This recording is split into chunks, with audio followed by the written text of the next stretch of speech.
Welcome to District Command Central, your go-to source for the latest news and updates on the Washington Commanders.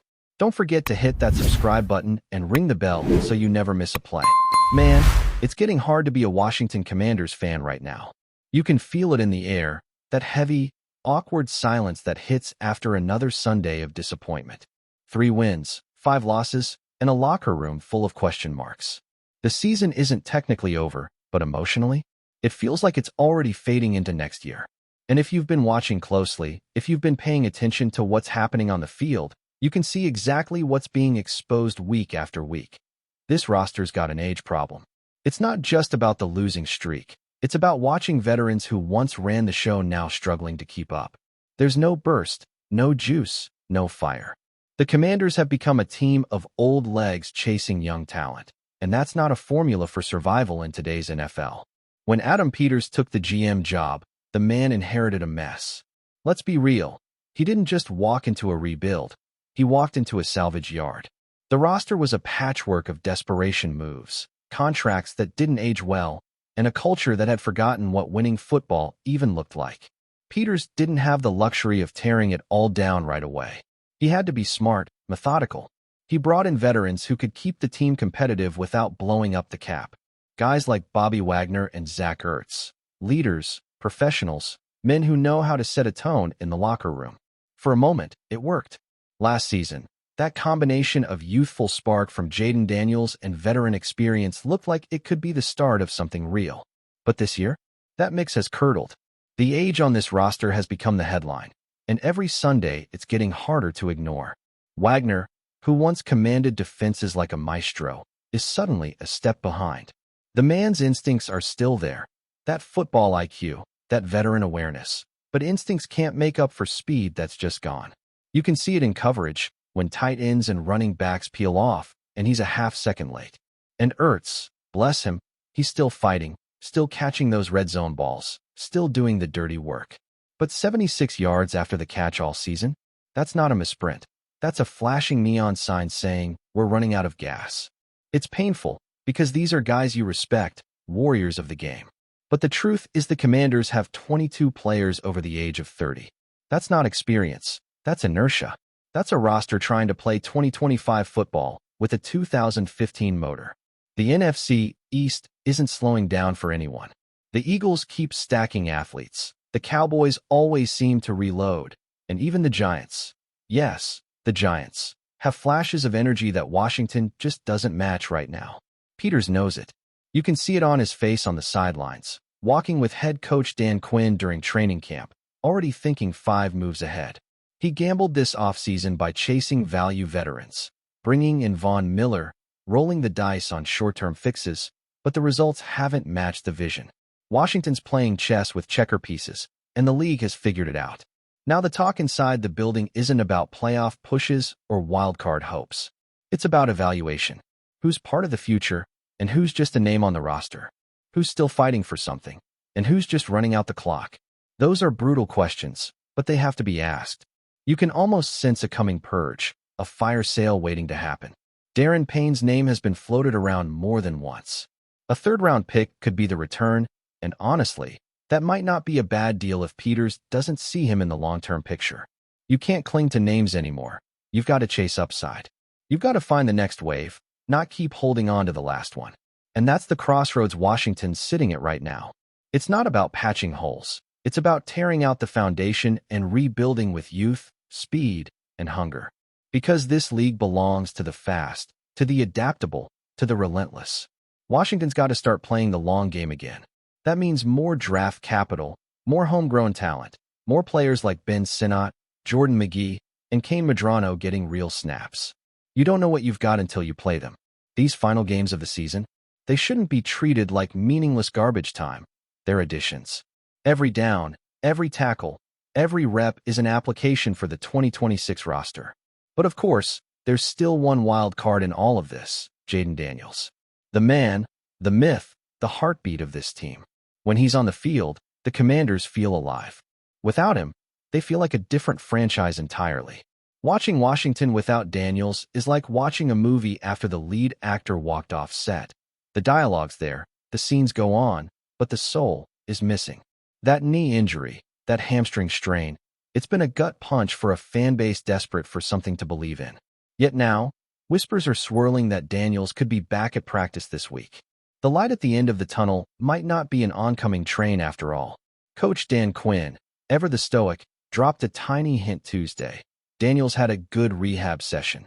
That's all he said. But for Washington fans, that's enough to set the rumor mill ablaze. Because if Daniels is really coming back, even for a few games, it changes everything. Not in the standings, necessarily. 3 to 5 is a deep hole, but in morale, in direction, in energy. Daniels doesn't just play quarterback. He resets the franchise's pulse. When you look at his numbers, 1,031 passing yards, 8 touchdowns, 1 interception in the 5 games he's played, you see why. But stats don't tell the whole story. It's his presence, his command, the way defenders react when he rolls out of the pocket. His legs are a cheat code.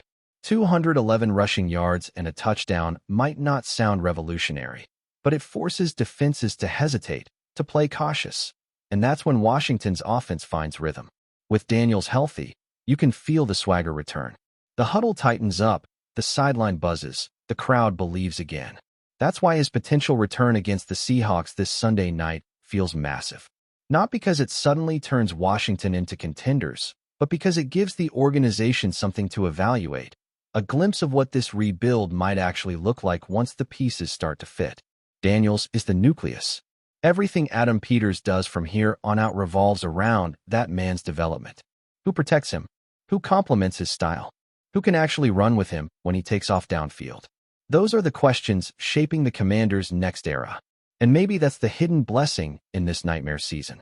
Maybe this losing stretch is the necessary pain before progress. Because every franchise that rebuilds goes through this phase, that uncomfortable in-between where the veterans are fading but the rookies aren't ready yet. Peters is caught right in the middle of that storm, trying to balance patience with urgency. The easy move is to double down on experience again, sign more familiar faces, patch it up one more time. But the smart move, the brave move, is to start fresh, go young, embrace the growing pains, and trust that in 2 or 3 years, this roster can finally run with the big boys again. There's still talent here. Terry McLaurin remains a cornerstone, an absolute professional who deserves to be part of whatever comes next. The offensive line has shown flashes when healthy, and the defense, for all its struggles, still has bite in moments. But they're not consistent. They're not explosive. And in today's NFL, inconsistency is death.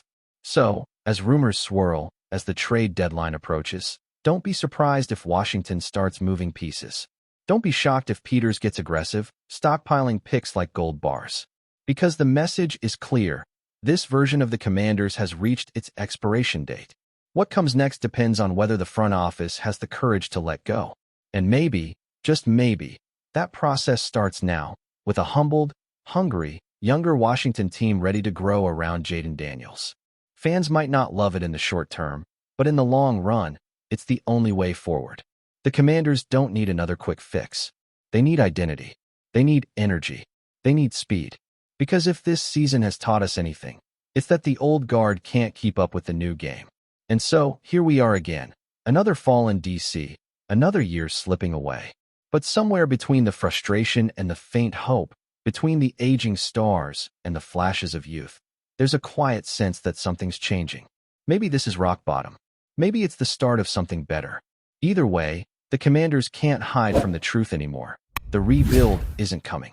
It's already here. If you're enjoying the coverage, make sure to smash that like button and drop a comment with your thoughts on the Commanders' latest moves. We want to hear from you.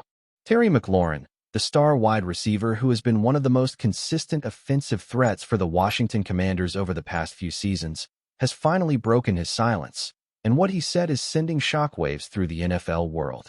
For weeks, the rumor mill has been spinning with speculation about potential changes in the Commanders' roster, whispers about trades, and, of course, the possibility of McLaurin moving on. Fans have been waiting, analysts have been theorizing, and social media has been buzzing nonstop. And now, McLaurin has stepped into the conversation himself, cutting through the noise with words that could change the entire perception of the franchise's future. According to insiders and sources close to the team, McLaurin didn't hold back. In a candid moment that reportedly happened off camera, but has since leaked to several media outlets, he declared in no uncertain terms that nobody on this team wants him back, in reference to a former teammate, though he stopped short of naming the player outright. The tension in his voice, the way he reportedly emphasized each word, has left fans and pundits alike wondering, what exactly is going on behind closed doors at the Commanders' facility? The timing of McLaurin's comments could not be more explosive. Coming off a season that was filled with its own set of challenges, injuries, inconsistent quarterback play, and a coaching staff that has been under scrutiny for months, the wide receiver's statements have added fuel to a fire that was already smoldering. Analysts are now speculating that these remarks are more than just a venting session. They may hint at a larger internal rift within the team. Rumors had been circulating for weeks that locker room dynamics were strained, that certain players felt underappreciated or sidelined in the team's decision-making, and that tensions between veterans and management were reaching a breaking point. McLaurin's revelation, whether intentional or accidental, seems to confirm some of those suspicions. Fans who have followed his career know that he's never been one to mince words. On the field, he's precise, focused, and relentless, but off the field, he's shown a level of candor that doesn't always sit well with team hierarchies. And now, with this statement about nobody on this team wanting him back, the speculation has shifted into overdrive. What makes this story even juicier is the context in which McLaurin made his comments. Sources close to the situation indicate that this was not part of an official press conference, nor was it a carefully crafted media soundbite. This was reportedly McLaurin speaking freely, unfiltered, in a conversation that he assumed would remain private. Yet, as often happens in the high-stakes world of professional sports, words have a way of leaking, and the leak has sent social media into a frenzy. Fans are dissecting every syllable, every nuance, trying to figure out who McLaurin was talking about and what it means for the Commanders moving forward. The rumor networks are alive with speculation. Is this about a star quarterback? A veteran lineman? Or perhaps it's about someone else entirely, someone whose influence in the locker room has become a source of friction. Every theory has its proponents and detractors, and no matter which angle you take, one thing is clear. Terry McLaurin's words have created a story that will not die quietly. The reaction from the NFL community has been swift and intense. Pundits on national sports networks are already weighing in, debating the implications of McLaurin's statement for the Commanders' offseason strategy. Some suggest that this kind of public airing of grievances could be a precursor to a trade, perhaps even opening the door for McLaurin himself to move to a team that better aligns with his ambitions and values. Others argue that it's more likely a wake-up call to the front office, a signal that they need to address internal morale issues before the locker room becomes too fractured to function effectively.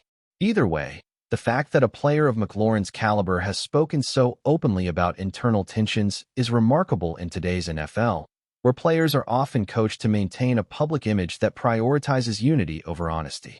It's a reminder that behind the perfectly curated press conferences and highlight reels, professional sports are messy, emotional, and very human. There's also a fan perspective that cannot be ignored. McLaurin has been one of the most beloved figures in Washington, a player who has carried the team through difficult stretches with skill, determination, and a rare level of consistency. When a player of his stature speaks out in such a direct manner, it resonates not just with other athletes, but with the people who cheer for the team week in and week out. Fans are now divided. Some feel vindicated, thinking that McLaurin is simply calling out the truth that many have suspected but feared to say. Others worry that this public airing of tension could signal the beginning of a toxic chapter in the franchise, potentially leading to departures, trades, or other disruptions that could derail future success. The online discussions have been relentless. Threads on Twitter, Reddit, and fan forums are littered with speculation, heated debate, and even memes trying to capture the drama of McLaurin's statement. It's the kind of moment that only comes around in professional sports once in a while, where a single quote can dominate headlines, shape narratives, and ignite a firestorm that refuses to die down. Meanwhile, the Commanders' organization has remained characteristically tight-lipped. Official statements are sparse, and the team has neither confirmed nor denied McLaurin's remarks. This silence, intentional or not, has only added to the mystique, leaving analysts to fill in the blanks and fans to imagine the behind-the-scenes dynamics that led to such a pointed comment. Some insiders suggest that the front office is working behind the scenes to contain any fallout, possibly trying to mend fences with the players involved or reassess their roster strategy before the offseason officially begins.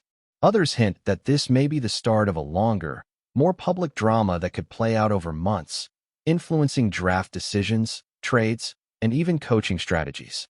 For a team already under the microscope due to past controversies and inconsistent performances, McLaurin's revelation couldn't have come at a more dramatic or more scrutinized moment. The ripple effect of McLaurin's words might also extend beyond just the locker room. Rival teams are undoubtedly taking notes, scouts and executives paying close attention to the internal dynamics of a squad that has shown flashes of brilliance but has struggled to maintain cohesion. A divided locker room, especially one with high-profile talent like McLaurin, can be a goldmine for opposing teams looking to exploit weaknesses. Sports media outlets are already speculating on the potential domino effect. Could this lead to a chain reaction of trades? Will other players now feel emboldened to speak out? And, perhaps most importantly, what does this mean for the team's identity moving forward? Is this the beginning of a rebuilding phase, or merely a temporary hiccup in a franchise that has ambitions of contending in the coming seasons? What makes this story endlessly compelling is that, unlike many rumors that fizzle out after a few days, McLaurin's comments carry weight because of who he is and what he represents. He's not just any player. He's a franchise cornerstone, a receiver whose consistency and professionalism have made him a model teammate on the field. And yet, his candid remark about nobody on this team wanting him back cuts through the facade, revealing a raw, unfiltered truth that fans and analysts are desperate to understand.